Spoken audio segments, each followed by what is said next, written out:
Hi everyone, I'm Stephanie Doucet, and this week on Black Hole Year, we're turning up the spotlight with none other than the queen of being seen, Jenny Kovacs.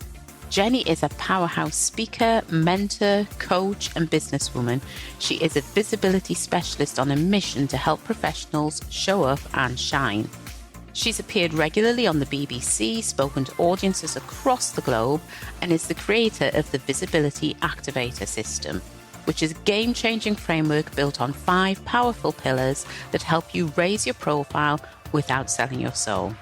So whether you're tired of being the best-kept secret in your industry or want to step into the spotlight without feeling like a show-off, Jenny's here to show you how. So let's talk mindset, visibility, and how to make your mark unapologetically.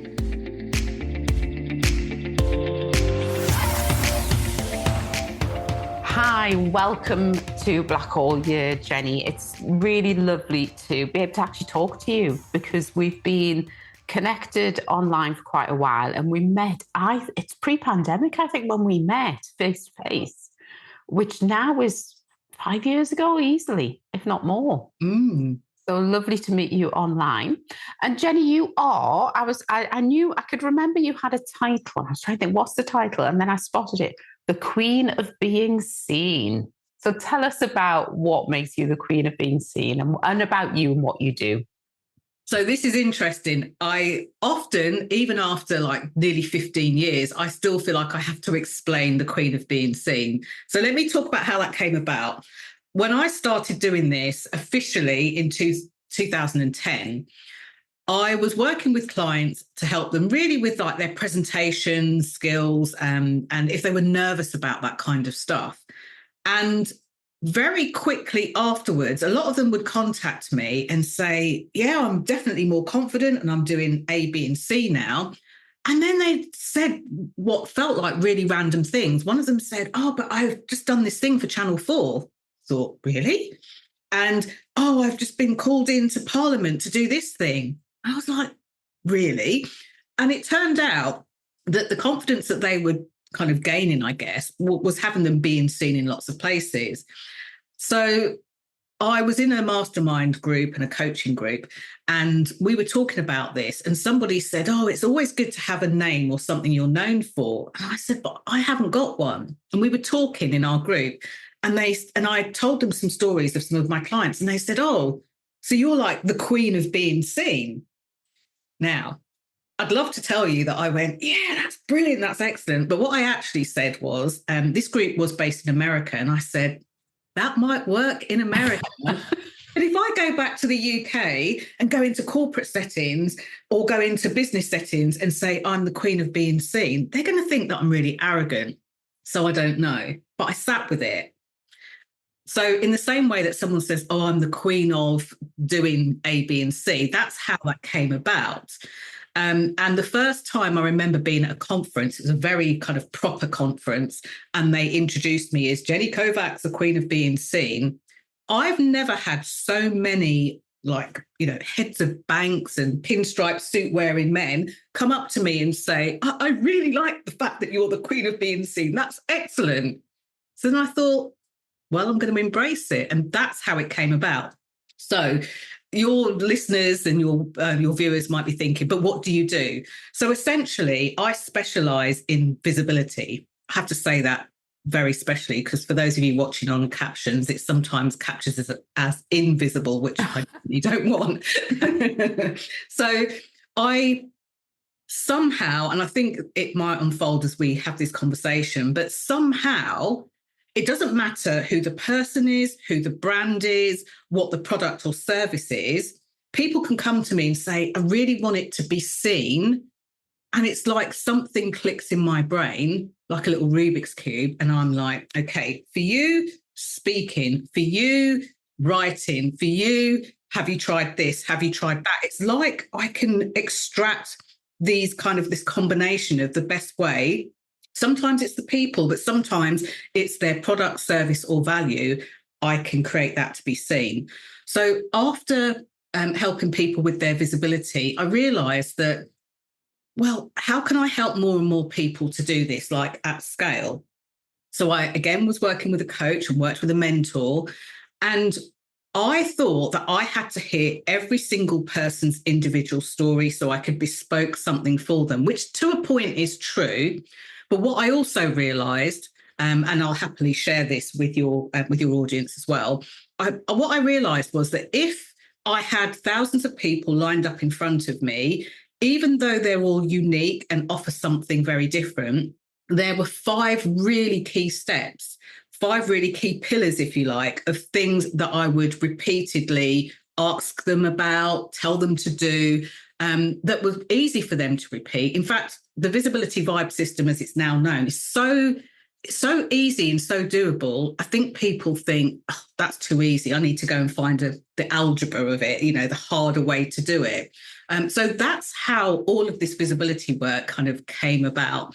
And there's another story behind how I realized that visibility was kind of my thing. But that's how it came about. And it's normally delivered through the visibility vibe system. So 5 key pillars that have you to be seen, have you been heard, have you been paid attention to. So you're able to sell yourself or your product, your service, your brand, or what you stand for quite easily. So that's a long answer to a short question. Yeah, it's great. And I think it's interesting because I understand that initial reaction that you had to the Queen of being seen. And yes, in Britain, we are a bit more reserved and things, but there's something, I wonder, was it predominantly men that came up to you just from the way you were describing them? At that particular conference, it was, but in honesty, there were about 400 people in the audience. And at that time, and I've spoken for this organisation multiple times now, at that time, I reckon there were 6 women in the room. Right. Which was quite telling. Because there's something to me that's almost synonymous about visibility and confidence. Even if that's not the reality, in people's brains, it's that visibility and confidence. So being bold enough to say the Queen of being seen kind of says, yeah, I'm there and I'm comfortable with that. And so it makes sense, whilst that initial ooh that you might have felt because it was a label that was being applied to you, I completely understand. And I'm really curious about this thing about visibility and why it's so important. Because some people just say, well, I've got a product, the product will sell itself. Or, I've got a service that should sell itself. So why is visibility important in the first place? It's interesting because it actually connects back to what you were just saying about visibility and confidence. So let's just bust a myth here. A lot of people think that in order to take on a visibility specialist like me, that they have to be nervous about being visible, that they're not confident. And in fact, a high percentage of people I work with are men. So I work with women who, I work with women too. They are all really confident. But what happens is we all have a kind of crisis of confidence, and sometimes it can stop us and sometimes it doesn't. So my own crisis of confidence at the beginning was, I can't say that in England. Surely it won't fly. But it didn't stop me from using it. I still went on and did it. So there is a very kind of a big synergy between visibility and confidence and how they marry together. But how did I kind of make this connection, I guess? Before I started this business in 2010, I worked in financial services, and before that I worked in travel. So I did something that I think thousands, millions of people across the world do. I was working for, at the time, actually, it was the Abbey National as it was. I was working for them and I just wanted career progression. But a big part of my role there was working in a mortgage unit, sexy mortgages, I know. And a lot of it included sales. And there were times where I would smash my sales target and they would give me other people's sales targets and I would smash those. And then there were other times where there were kind of different skill sets to be applied. And somebody noticed that I was good at teaching people things. I never really thought about it, but that's what they noticed. So then there was this kind of joining the dots moment. Fast forward years, I worked for a commercial mortgage company. And while I was there, I quadrupled my salary and I got promoted rapidly three times within the space of just 2 years. But I thought it was because I'd said to myself, well, I just want career progression now and I want to do it. What I didn't realize was all the things that I was kind of doing behind the scenes to make that happen would later on form at least parts of this visibility vibes thing that I would talk about. And if I'm honest, whilst it's great to say, oh, I quadrupled my salary or I, got promoted rapidly, the actual piece that made this piece work was the things that I didn't do, or the crisis of confidence that not only I had, but I noticed people around me behind the scenes would have, the so-called glass ceilings that people will hit. And I'm not about to gaslight anyone and say there isn't such a thing, because for many of us, there are, there just are. It's how we find ways to navigate those and kind of get past those too. So my crisis of confidence happened after I did that. I went to go for another job, and my crisis of confidence actually meant that I took a 60% reduction in salary. Like, think about this logically. That's a lot to kind of, dismiss or push to one side. And I think deep down, my crisis of confidence caused me to think it was a fluke. It was lucky. I can't do this again. I won't be able to do this again.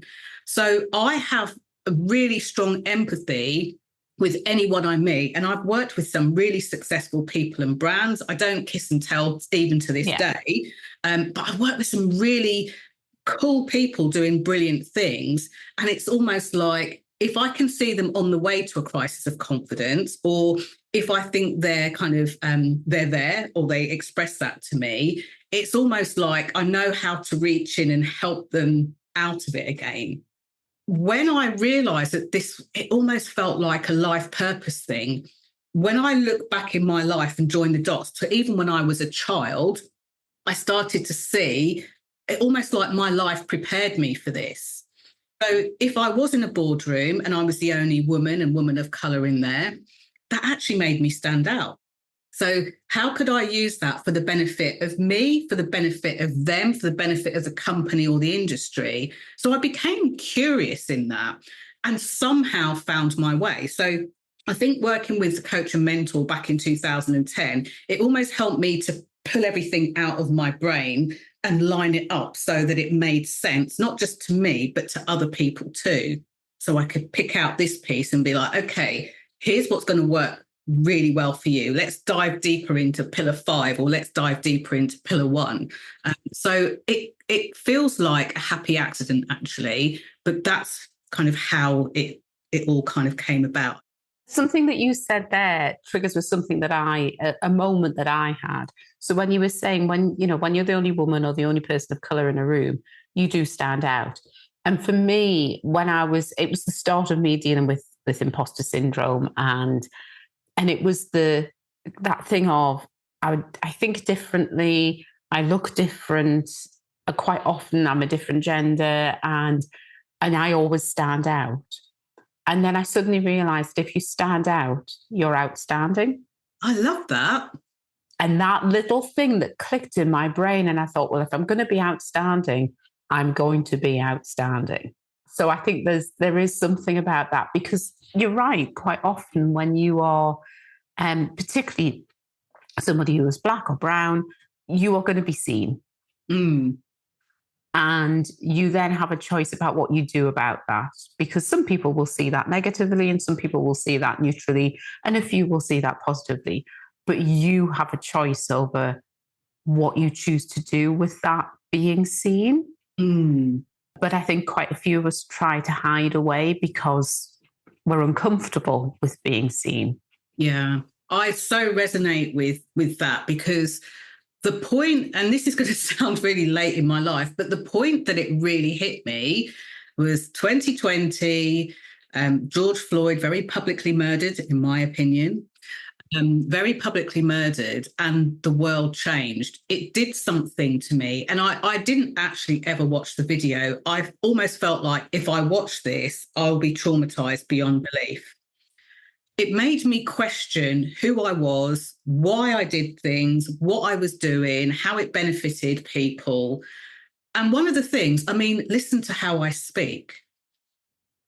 a lot of, especially Black women, but a lot of Black people will tell me that in very professional settings, people will say, oh, yeah, but you're not black, are you? Yeah. As a compliment, meant as a compliment, and you're like, oh. And it's funny because I choose not to work in diversity, equity, and inclusion. Always like kind of pointing people out in the right direction, because there are people out there that do it with far more grace, I think, than I do. But when you just think, did you really just say that? I was confronted after George Floyd's murder of how I sound. How I sound is a product of me trying to fit in. It's taken me decades to sound like this. Somebody had commented that, oh my gosh, without a camera on, you couldn't tell what color you are. And these things are all kind of, I guess, well meant, but it really made me look deeper within myself.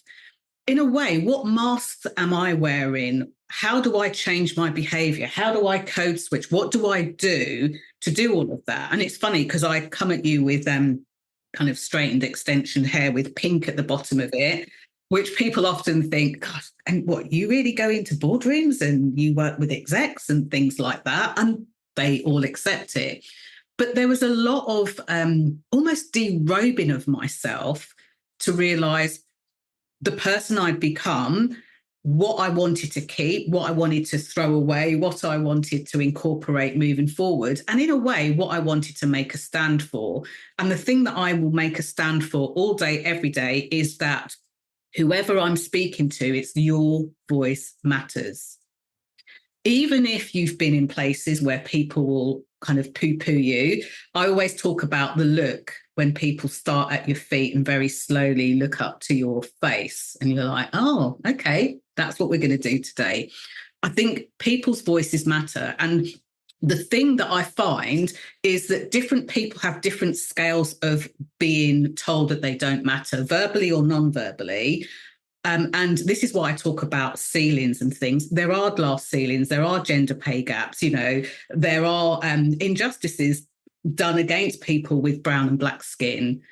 Just because somebody doesn't see life that way or see it doesn't mean it doesn't happen. So I like to share with whoever is in front of me. I love to share how they can almost overcome that, overstep that. But the thing is, in order to be able to do that, we have to talk about the things that are really difficult sometimes and really uncomfortable to say, even when somebody very well-meaning might say, but I don't see colour. I really don't see it. They need to understand what that means and unpack how that can even be dismissive to the person that hears it too. Yeah. And I think that whole thing of you don't sound black, it is really interesting, because what they're saying is that all black people sound a certain way. And I think being somebody whose father is West African, there is a very different culture. I think people immediately think of the Caribbean culture and way of speaking. Very, very different. I mean, if I think about my code switching, it's Geordie, because I was broad. I was really broad as a kid, and my mom called me a fishwife. I was so broad, but actually, I was taught to speak the Queen's English because that was what my father had learned in Ghana. He'd learned English in a very regimented way, in which we in this country would never learn it like that. But there's this perception of there is a way that black people speak. There is a way that black people dress. There is a way that black people wear their hair. There is a way. It's just a nonsense. But people say it to you and they're trying to say, I've discussed this before, it's this thing of you're accepted, you're included, but they say it in a way that's kind of like you're accepted and included despite the color of your skin, because you're not like them, you're like us. And yeah, it's a really difficult thing. And I think acknowledging that happens, and that for people who are black and brown, that is something that we have to deal with. I think for me, it's that. But if you then allow that to stop you being visible and stop you achieving what you need to achieve, even though you probably have to fight harder to get there, then that's a real shame, because you're letting other people win and control you. That's so true. And it's not the easiest of things to do. It's almost like some of the people that I speak to say, well, I almost need to pick my battles. And isn't it sad to think that for many of us, we go through life having to button it, or feeling like we have to button it and not say something, feeling like we have to change our accent. I always say to people, if you're aware, and this to me is a good antidote to imposter syndrome, if somebody writes down all of the reasons why they think they shouldn't be doing the thing, those reasons actually become the reasons to do the thing. Right. Because I don't fit in, because my accent's different, because I haven't learned enough, because it's normally one gender or another gender, because, and I think if we can see it and see what stops us, it does actually help. And for some people, like I say, it doesn't stop, it pauses them. Some people, it makes them determined. And in terms of this assumption that all Black people look, act, speak a certain way, I mean, think of how many continents and how many different people there are around the world. My parents are Caribbean. They both come from Barbados and met over here. But even as a child, we weren't allowed to say water, properly, the Queen's English, and even then the whole kind of colonialism from back in whichever island or country comes into play. And then the other thing that I think is really sad is I do speak to people who are of mixed heritage, and this feeling like, I heard one woman say to me, but I'm too Black for the Black community and too white too Black for the white community, too white for the Black community. So there was this feeling of no man's land. And although both my parents are Black, one of the things that I think I really struggled with as a teenager is this sense of identity, because I was born and bred here in the UK. I'd hear all about the Caribbean from my parents. I didn't feel like I could be patriotic. I didn't feel like I 100% fitted in the UK, even though that's all I knew. And then when I remember going to Barbados, first time as a kid, when I was 7, my cousin's laughing and going, but you sound funny. You sound like a newsreader. You don't sound like a Bayesian. So there was always this kind of feeling of no man's land. And I think what landed after the George Floyd was, okay, I need to sit with who I am, like 150%. And although I'd started to process that in kind of the years coming up, I think the conversations were the piece that played the most important part. Difficult or not, actually just starting to have the conversations and people realising what happened on a global scale is an important part of our identity, which therefore makes it easier for us to be even more visible. It's so important, and it's not something that people always connect the dots with. Yeah. And it was just it was a pivotal moment. I think, if I look back, I just started or was just about to start a new job in May 2020. So I just started at the beginning of May, and I'd started working with a coach. And one of the things that I'd said to my coach was that I was going to be far more visible and prominent in this role. And therefore, as a Black woman in the area that I live and in the charity sector. And one of the things I wanted to work through was, what did that mean? And how much of that did I need to bring to my ethnicity, did I need to bring to my role and my kind of profile and things? And then George Floyd was murdered. And it was almost like I just almost went, I haven't got a choice. I do not have a choice in this at all. I could have sat and hidden away, but I kind of didn't. And whether that was my personal values and ethics or whatever, or whether it was because people were pulling me into that, I don't know. But it was just, that was that changing point to me, that I remember sitting down with my coach and she kind of said, so do you want to explore this? And I kind of went, well, I think the do I want to bit is gone, but it's the what do I want to do with that now that's the important bit. So yeah, really. And I've heard quite a few people talking recently with Kamala Harris's nomination about that being a changing point for a lot of people. So I don't think we've quite seen the whole repercussions of that yet. No, we haven't. And it is a really important piece, because I think that moment in time, first of all, for me, I experienced so much trauma and I couldn't understand it. I thought, but I haven't seen the video. I was bursting into tears, and I was checking in with my predominantly Black friends and saying, is everything okay? You know, are you okay? It felt really weird to me. I didn't know whether it was like the pandemic or anything else like that. And I thought, I'm not going to make excuses for how I feel. But I think what it did collectively for a lot of us, or people who identify as our allies, it made us say, enough. Now, on a global stage, you can see something that's happening that can't be denied. Are you going to speak up about it or not? Yes, it was exhausting for many of us. I remember running a program just after that.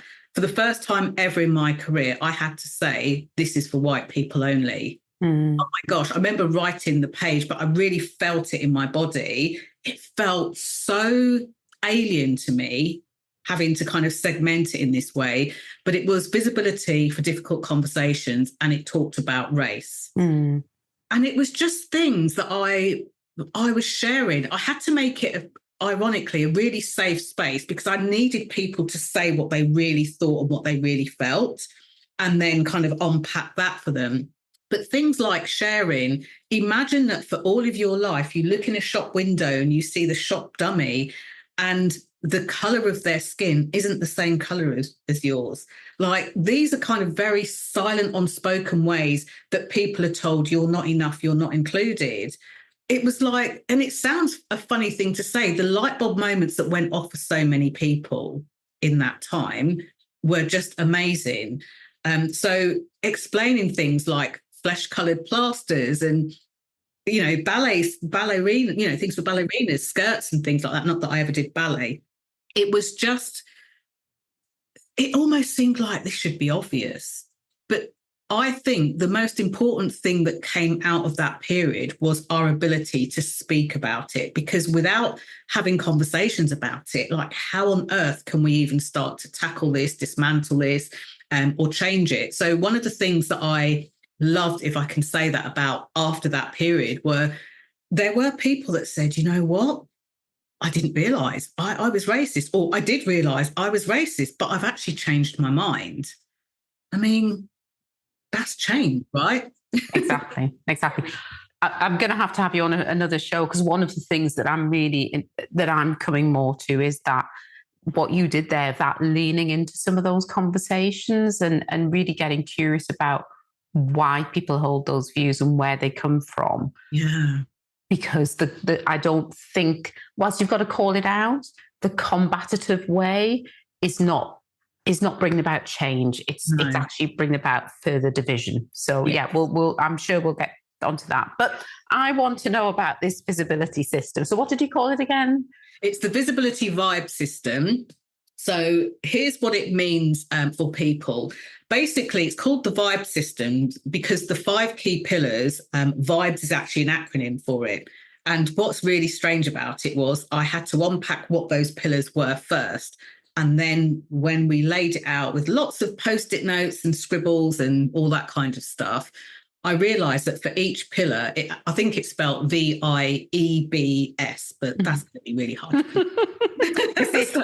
It would have stayed like that for me because I'm rubbish at anagrams, so I wouldn't have got any further. It was like, oh my gosh, this spells the word. If we change that, it spells the word vibe. So note to anybody who has got a tried and tested system, you might see people use words as acronyms. Don't be tempted, like, if you want your work to be visible and your work to be known, or you to be known, don't be tempted to find a fancy word and then fit your work into it, because it kind of won't work for people. It won't work for you. Look at actually what you're doing and name it. And if it doesn't have a fancy name, don't worry about it. Let it be of ultimate service to other people. And I think in some way or some form, even from the days of the promotion and everything else like that, that's what people remember about me, whether it's in a boardroom or not. So without any further ado, if you've got pen and paper as you're watching this, like pause right if you need to. Write the word vibes with an S down. So the first pillar is about our ability to be visible. Some of us have an ability to be visible, but we're looking to get to another level, another stage. Some of us feel nervous about certain elements of it. Visibility is your ability to be seen for who you are, like in an authentic way, to be heard in the way it's meant. So sometimes we have to work on our communication. Other times we might need to finesse it so that a point is made, not so that we sound different or sound the same. So underneath that first pillar, I actually have visibility itself, the ability to be visible, video, because it comes into so many things. It's not, I always joke, it's not just about, TikTok, Instagram, I'm an influencer. It's not just about that, but video can be Teams meetings, can be Zoom meetings, can be pitches, can be online networking, as well as videos, reels, TikTok shorts, and all of that. It's a really important way to communicate. And I've kind of been banging on about this since about 2012. It's a really important way for people to very quickly build a know, like, trust factor. So the other thing on that, and I feel like I should always say this first, but it's the vision. One of the things that has got messed up over the years in terms of vision is if you think about it as a goal, people will often set goals for themselves, but they'll still set it based on what others expect of them. So think of the glass ceiling, and think of the glass ceiling as a person of colour. We will have ideas of what maybe our parents or the people that brought us up thought or think we should do. We'll have expectations of maybe the industry we're in, what they think we should do, or other people around us. So we kind of set a goal that isn't even based on what we really want. Or we set a goal that's a big, hairy goal and scares us, and we rein it in. So you must have heard this over the years, even in board meetings. So what is it that you actually want to do? Well, it'd be good to do A, B, and C, but we can't do that because very quickly people start to unwind why they can't do something. I want to say be brave enough, be bold enough, even if you have to close your eyes and have that vision, even if it seems impossible. Close your eyes, have that vision, and let what you do when you're being visible stem from that vision. There's always somebody that does something first. I think Roger Bannister is the most overquoted person for that. He ran that 4-minute mile and, of course, showed everybody what was possible. So never be afraid of that vision. So first pillar, visibility, is V for visibility, video, and vision. So the second pillar is all about either the impression that we leave or the impact that we make, i.e., what do you want people to say about you when you leave a room? How do you want to be perceived? And this is not about positioning ourselves for, the awards and the applause. This is about positioning what we really feel, who we are authentically. And in that pillar, I tend to dive really deep in things like colour psychology from a point of view of like the clothes we wear, the colours we wear, the things we do. If you want to turn up the influence, turn it down, and all of that kind of stuff. So there's a lot of non-verbal stuff we can do.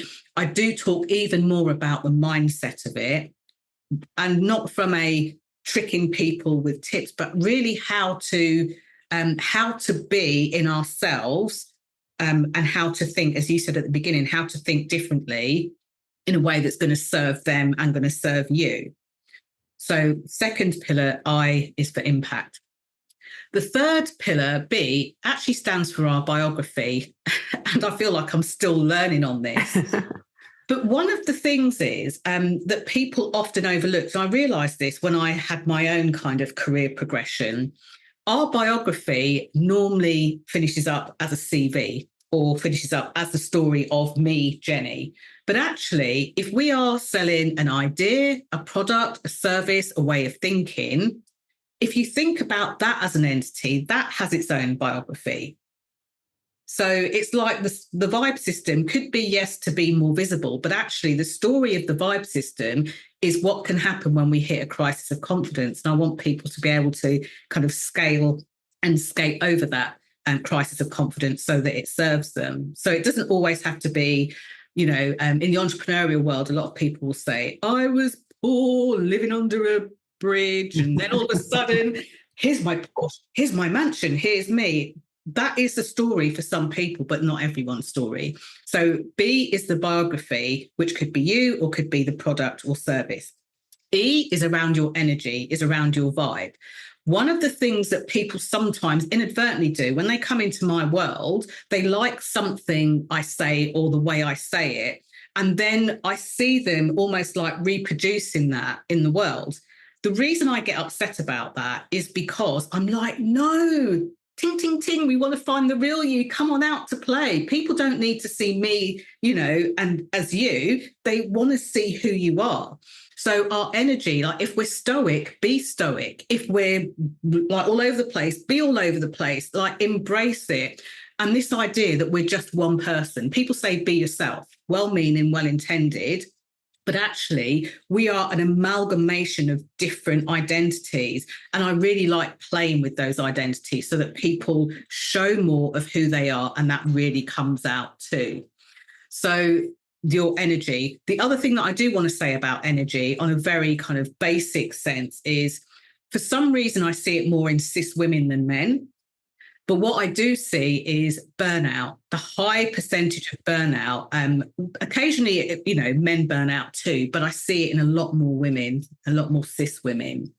So one of the things, oddly, that I've discovered over the years, I almost feel like I want to get some proper scientific data put behind it. One of the quickest ways that we can burn out is by doing something we really don't want to. Oh, well, I'm just going to do the job. I'll stay there for 5 years. It'll look good on my CV. Or, oh my gosh, I'm in this meeting and they keep saying these things and I really don't agree with it, but I'm going to be silent. Anytime we do that, it doesn't actually have to be for a long period of time.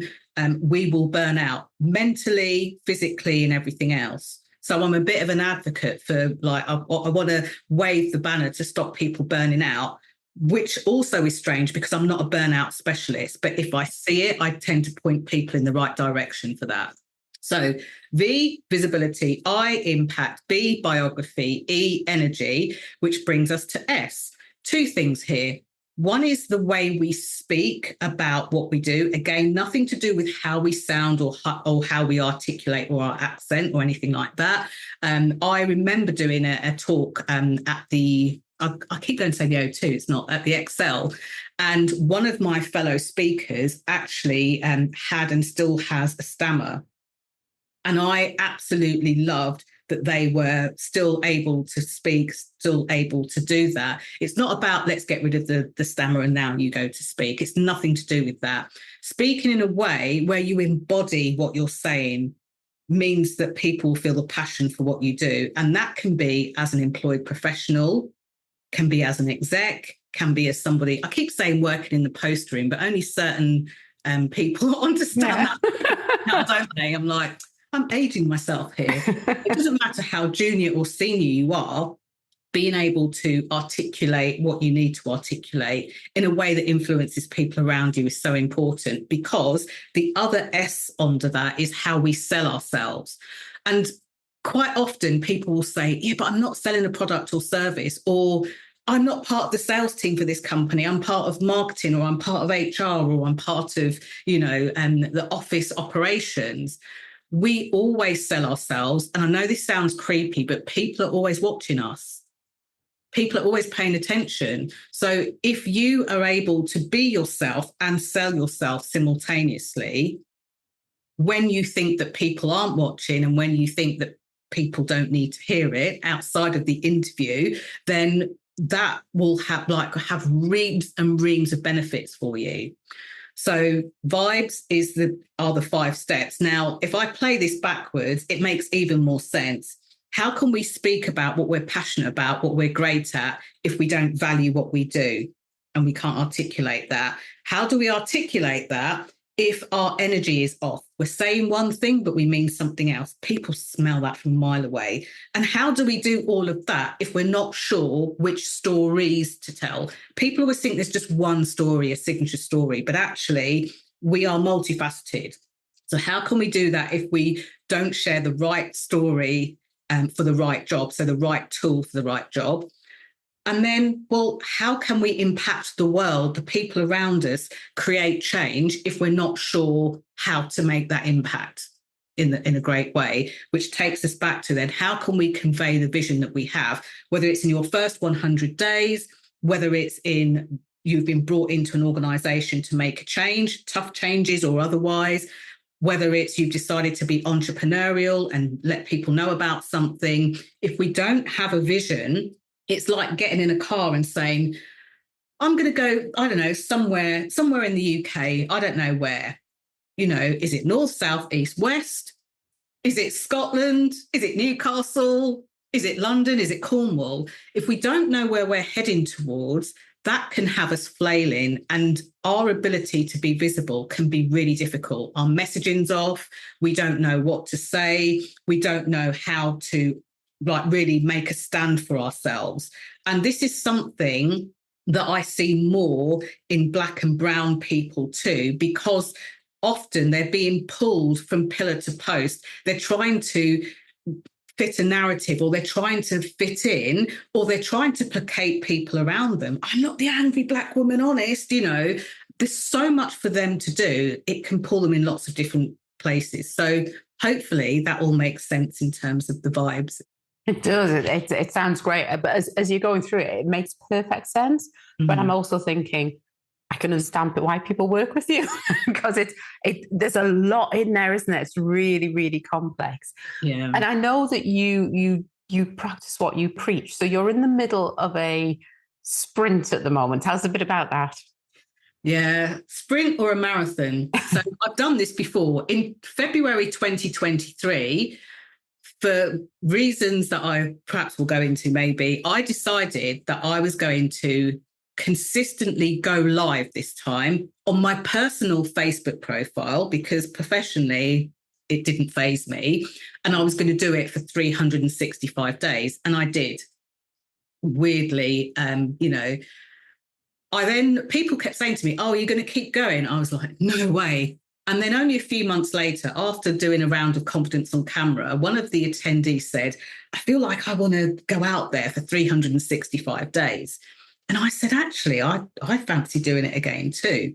So we asked a few people in that group, and 10 of us decided we're going to go out and do 365 days. Now, some people decided Monday to Friday. I decided this time I'm going to do it on my professional page and on LinkedIn and on YouTube simultaneously. And then I felt a bit guilty about leaving Instagram out. So I do another one. So I'm actually doing it twice for a year. I'm such a glutton for punishment. But here's why I did that. I did it because it is like a marathon. You will hit a wall. You'll wonder what to say. You'll feel some way when you go live for 3 or 4 days and nobody watches you and you feel like you're talking to yourself. I did it because when I ask people to be consistent for 12 days, I understand how challenging that can be for some people. And I needed to do something that would challenge me. And I wanted to make a promise to myself that I kept. It doesn't matter whether people are watching or not. So I'm currently on day, and I've been writing it down in the diary. I think I've done a miscount, but I'm actually on day 59 today. I've done my things, having already done a year before. So I'm on day 59 today, and I will stream at either 10 a.m., 2 p.m. or 10 p.m., depending on what's going on in my diary. So I do it because I don't ever want to invite people to step into a level of visibility that I wouldn't do myself. It's my kind of comfort zone. But along the way, I get to share some really great stuff, and I get to meet some really great people too. Brilliant. So you're on LinkedIn as Jenny Kovacs? I'm Jenny Kovacs, in brackets, the Queen of Being Seen. People will find me. I'll share a link if you'd like to. And what I would say is, if you are on there, there's 2 things that I invite you to do. Don't follow me, connect with me. And don't worry about sending me a message. Some people go, oh, but I need to send a message. Just hit the connect button. And unless there's something really like untoward that you're sharing, I'll always connect with you. Send me a message and let me know that you've met through this podcast. I'm always curious about where you come from. I'm basically on everywhere online, but I reckon LinkedIn is where I'm most active. Some people prefer Facebook. They like to segment their life, professional or personal. But I'm on Facebook professionally as the Queen of Being Seen there. Jenny Kovacs, the Queen of Being Seen. You can find me there too.